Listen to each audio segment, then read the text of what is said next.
The next question is, why should I care?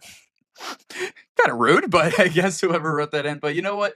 Actually, that's something that I thought about a lot. What is it? Like, why should somebody care? Like, what sets what I'm doing apart from anybody else? And I think that's something that a lot of creatives kind of like sit and ponder with and like really have to worry about sometimes. It's kind of kept me up at night a lot of times, actually. But to answer this question, especially in regards to Walsh Wednesday, I want to like talk about music, for example. I've said this forever. I want to be the soundtrack to other people's lives, like my favorite artists have been for me. I want to be on that playlist that somebody's listening to at midnight, pulling an all nighter for a school project.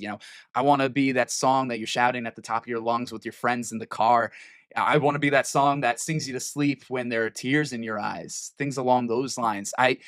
That's what I mean by wanting to be the soundtrack of your life. I want to offer something that meets every milestone and every occasion.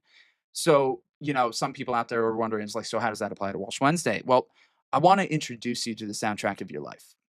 And when I say that, I don't mean just simply music, but I mean like what drives the rhythm of your heart. Maybe, just maybe, like in a 30-minute conversation, you'll get set on the path that you're supposed to be on in life.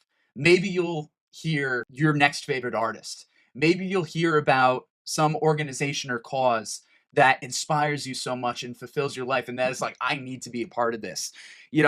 Maybe you just become so passionate about something that you hear about, or you hear someone else's story and that inspires you to take action and write your own, metaphorically speaking, or literally tell your story, write it down or talk about it. But at the end of the day, I'm a storyteller and everybody has a story to tell. So I'm just blessed that I still get to do this, that I still get to tell these stories because, as I said before, there's something about being kind, being authentic, and being genuine. And, at the end of the day, I'm glad I get to spend some time.